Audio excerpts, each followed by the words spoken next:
Hello everyone, मैं रोहन यादव आप सभी का एक बार फिर से मास्टर क्लासेस चैनल पर स्वागत करता हूं। दोस्तों, आज मैं आप लोगों के लिए कुछ इम्पोर्टेंट फैक्ट लेके आया हूं। एग्ज़ाम देने से पहले एक बार इसको ज़रूर सीन कर लेना और इसको एक अलग पेज पर लिख लो। दोस्तों, सिर्फ फैक्ट हैं। दोस्तों, 2 सितंबर 2000 को संयुक्त राष्ट्र के 189 सदस्यों द्वारा स्वीकृत सहस्त्राब्दीय विकास लक्ष्यों यानी मिलेनियम डेवलपमेंट गोल्स ने शांति सुरक्षा को सफल विकास के लिए मुख्य शर्त के रूप में एक्सेप्ट किया था और 2005 में यानी 2005 में सहस्त्राब्दी विकास लक्ष्यों पर विश्व शिखर सम्मेलन ने सार्वभौमिक रूप से माना कि विकास, शांति, सुरक्षा एवं मानवाधिकार आपस से जुड़े हुए हैं तथा एक दूसरे का संवर्धन करते हैं। हालांकि मैं इन सब पे बात कर चुका हूं पहले से ही, लेकिन इंपॉर्टेंट चीज़ें बता रहा हूं जो अलग से आप नोट डाउन कर सकते हैं। इतने पॉइंट से एग्जाम पे क्वेश्चन देखने को मिल सकते हैं आप लोगों को यूजीसी नेट में। नेक्स्ट है दोस्तों कि संयुक्त राष्ट्र विकास कार्यक्रम यानी यूएनडीपी ने 1990 में मानव विकास रिपोर्ट जारी किया था और इसमें विकास से संबंधित संयुक्त सूचकांकों से संबंधित आंकड़े और शामिल किए गए थे, जिसमें तब यह रिपोर्ट प्रतिवर्ष प्रकाशित हुई और देशों को हर साल सूचकांक के उपरोक्त संकेतों में किए गए सुधारों के अनुसार क्रमबद्ध किया जाता है। तो याद रखना दोस्तों, ये इंपॉर्टेंट है। 1990 से ये प्रोसेस चालू हुआ था। और नेक्स्ट बात करूंगा दोस्तों मैं मानव विकास सूचकांक से कुछ इंपॉर्टेंट फैक्ट है। मैंने हालांकि इस पर वीडियो बना चुका हूँ ऑलरेडी पहले से, लेकिन जो इंपॉर्टेंट चीज़ें हैं इसलिए आपको बताता रहा हूँ दोस्तों। ठीक है, आप लोग इसे नोट डाउन भी कर सकते हैं। जैसे मानव विकास की अवधारणा किसने दिया था? तो विकास की अवधारणा दोस्तों दिया था डॉक्टर महबूब उल हक, एक पाकिस्तानी अर्थशास्त्री थे और वह लोगों के विकल्पों के विस्तार एवं उसकी जीवन स्थिति में सुधार को मानव विकास के रूप में वर्णित किया करते थे।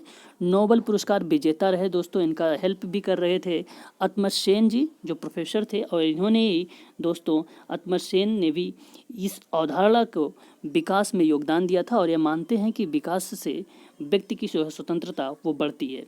मानव विकास सूचकांक यानी HDI यानी ह्यूमन डेवलपमेंट इंडेक्स 1990 में डॉक्टर महबूब उल हक और प्रोफेसर अमर्त्य सेन सहित अर्थशास्त्रियों ने एक समूह के द्वारा विकसित किया गया था और तब से ये संयुक्त राष्ट्र विकास कार्यक्रम यानी UNDP द्वारा अपने वार्षिक मानव विकास रिपोर्ट में इस्तेमाल किया जाता है। तो ठीक है दोस्तों, ये चीज़ें आप लोग नोट डाउन कर लेना। नेक्स्ट पॉइंट पे बात करते हैं दोस्तों, जीडीपी क्या चीज़ है। ये चीज़ें आपको पता होना चाहिए कि जीडीपी है क्या चीज़। दोस्तों, जीडीपी यानी सकल घरेलू उत्पाद यानी सकल घरेलू उत्पाद या कहे आप सकल घरेलू आय। ठीक है दोस्तों, दोनों बात सिमिलर है। और राष्ट्रीय आय देश की अर्थव्यवस्था के उत्पादन को मापने के एक कारक है। दिए गए वर्ष में एक देश की जो सीमा के भीतर एक विशेष अर्थव्यवस्था में उत्पादित कुल आय होती है, कुल मूल्य होता है। तो याद रखना दोस्तों, जीडीपी इसे ही कहते हैं। नेक्स्ट अगर पूछेगा दोस्तों ऑप्शन में कि राष्ट्रीय आय क्या है, तो वहाँ पर इस तरीके से लिख कर आएगा दोस्तों कि राष्ट्रीय आय एक देश के लोगों द्वारा श्रम, पूंजी, निवेश सहित प्राप्त आय है और यह एक दी गई अवधि के दौरान एक राष्ट्र यानी श्रम, लाभ, ब्याज, किराए और पेंशन भुगतान की सभी आय का कुल मूल्य होता है दोस्तों, जो प्रायः एक वर्ष का। ठीक है, तो ये चीज़ें याद रखना। प्रति व्यक्ति आय हो सकता है दोस्तों क्या, इसका मतलब आपको समझना जरूरी है। प्रति व्यक्ति आय मीन्स होता है दोस्तों कुल राष्ट्रीय आय को कुल जनसंख्या से विभाजित कर प्रति व्यक्ति आय प्राप्त होती है। आई होप दोस्तों कि आप समझ गए होंगे। यह वह आय है जो वार्षिक राष्ट्रीय आय समान रूप से सबके बीच विभाजित करके प्रत्येक व्यक्ति को प्राप्त होती है। नेक्स्ट बात करेंगे दोस्तों, सिर्फ इम्पोर्टेंट फैक्ट पे बात कर रहा हूँ मैं। महिला सशक्तिकरण से क्वेश्चंस बनते हैं, पूछे जा सकते हैं। और राष्ट्रीय नीति ने 2001 के कुछ लक्ष्य और उद्देश्य रखे थे जो महिलाओं को उत्थान के मार्ग पर अग्रसर करना यानी उनका विकास एवं सशक्तिकरण करना। विशेष रूप से दोस्तों इस नीति का उद्देश्य जो इस प्रकार रहे, एग्जाम में इनमें से कोई एक उद्देश्य पूछा जा सकता है दोस्तों, इंपॉर्टेंट है, ध्यान से सुनना। महिलाओं के पूर्ण विकास हेतु सकारात्मक आर्थिक सामाजिक नीतियों के द्वारा ऐसा वातावरण बनाना जिससे कि वे अपनी पूरी क्षमताओं की पहचान कर सकें। और सेकंड है दोस्तों कि राष्ट्र के सामाजिक, राजनीतिक एवं आर्थिक जीवन में महिलाओं को समान सहभागिता एवं निर्णय लेने के लिए समान अवसर प्रदान करना। और थर्ड है दोस्तों कि महिलाओं को स्वास्थ्य सभी स्तरों तक गुणवत्तापूर्ण शिक्षा, जीवन वृत्ति एवं व्यावसायिक मार्गदर्शन, रोजगार, समान वेतन, व्यावसायिक स्वास्थ्य एवं सुरक्षा, सामाजिक सुरक्षा एवं सार्वजनिक पदों इत्यादि का समान अवसर मिलना चाहिए। ये समाज महिला सशक्तिकरण के अंतर्गत कहा गया है दोस्तों। राष्ट्रीय शिक्षा नीति 2001 के माध्यम से सारे उद्देश्य बता रहा हूँ मैं दोस्तों, राष्ट्रीय नीति के अकॉर्डिंग। और नेक्स्ट दोस्तों कि महिलाओं के विरुद्ध सभी प्रकार के भेदभाव को समाप्त करने हेतु विधेयक प्रणाली को मजबूत करना, या तो दोस्तों महिला या मादा बच्चे के विरुद्ध सभी प्रकार की हिंसा और भेदभाव का उन्मूलन करना। याद रखना दोस्तों, इंपॉर्टेंट उद्देश्य थे, ये सभी लक्ष्य के रूप में जाने जाते हैं। नेक्स्ट दोस्तों, अगर यूजीसी नेट के एग्जाम में प्रश्न पूछ लेता है मतपत्र की कागज क्या चीज़ है, तो दोस्तों याद रखना ऐसे ऐसे वर्ड्स मिल सकते हैं आप लोगों को यूजीसी नेट में देखने को। यह एक टुकड़ा है जिस पर उनके चुनाव चिन्ह के साथ प्रत्याशियों का नाम लिखा होता है और इसका उपयोग मतदाता अपनी पसंद जाहिर करने के लिए करता है या करती है। तो ये चीज़ें याद रखना दोस्तों। गुप्त मतदान क्या चीज़ होता है? एक चुनावी तरीका है जिसके द्वारा चुनाव या जनमत समग्र के मतदाताओं के पसंद गोपनीय रखी जाती है और यह तरीका गोपनीयता का उद्देश्य प्राप्त करने का एक साधन है दोस्तों।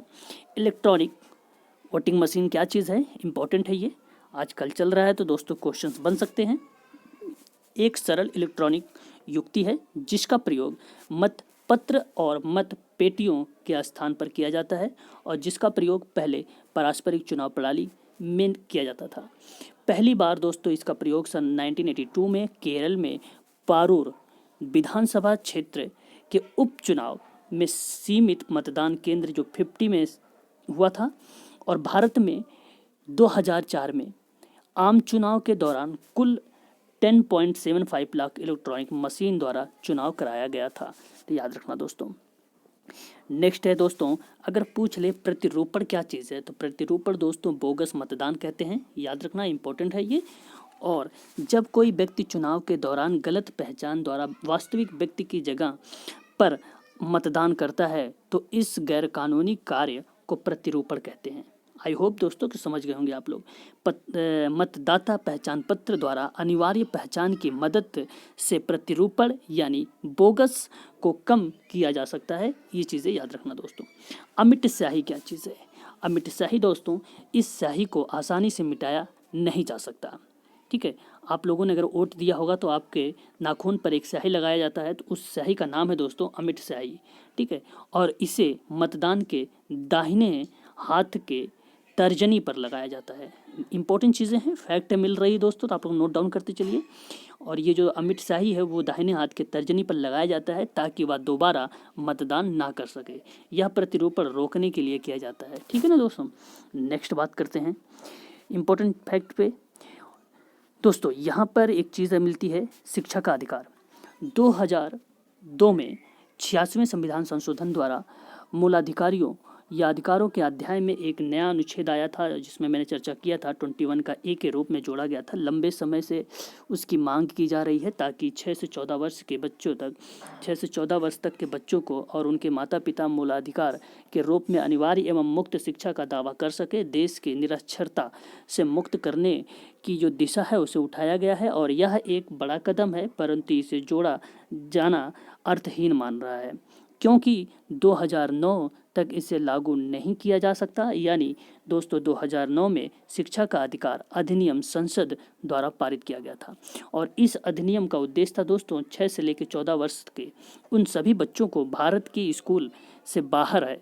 यानी आप समझो यहाँ पर कि 6 से लेकर 14 वर्ष तक के बच्चों को, उन सभी बच्चों को भी भारत में स्कूल से बाहर हैं और उन्हें स्कूलों तक लाना तथा उन्हें गुणवत्ता युक्त शिक्षा यानी जो कि उनका अधिकार है सुनिश्चित करता है कि उनको एजुकेशन मिलना चाहिए दोस्तों। ठीक है ना। यानी उपरोक्त में हमने अतिरिक्त जैसे 2009 में शिक्षा के अधिकार, देखो RTE कर रहा हूँ मैं, RTI नहीं है दोस्तों। ठीक है, राइट टू एजुकेशन नहीं है, सॉरी राइट टू इंफॉर्मेशन नहीं है, राइट टू एजुकेशन है। RTE की बात कर रहा हूँ मैं। 2009 में यहाँ पर शिक्षा के अधिकार अधिनियम के पारित होने के बाद एक नया कर्तव्य और जोड़ा गया जिसमें प्रत्येक माता पिता या अभिभावक का यह कर्तव्य है कि वह अपने बालक या प्रतिपाल के लिए 6 से 14 वर्ष की आयु तक के बीच जो बच्चे हैं उनको शिक्षा का अवसर प्रदान करें। आई होप दोस्तों कि आप लोगों को इतने सारे इंपॉर्टेंट फैक्ट याद हो गए होंगे। अगर याद नहीं है दोस्तों, इसको नोट डाउन कर लो। यहाँ से आप लोगों को 1 या 2 नंबर का प्रश्न जरूर देखने को मिलेगा, ये तो श्योर है दोस्तों। ठीक है, मिलता हूँ नेक्स्ट वीडियो में, तब तक के लिए जय हिंद, जय भारत।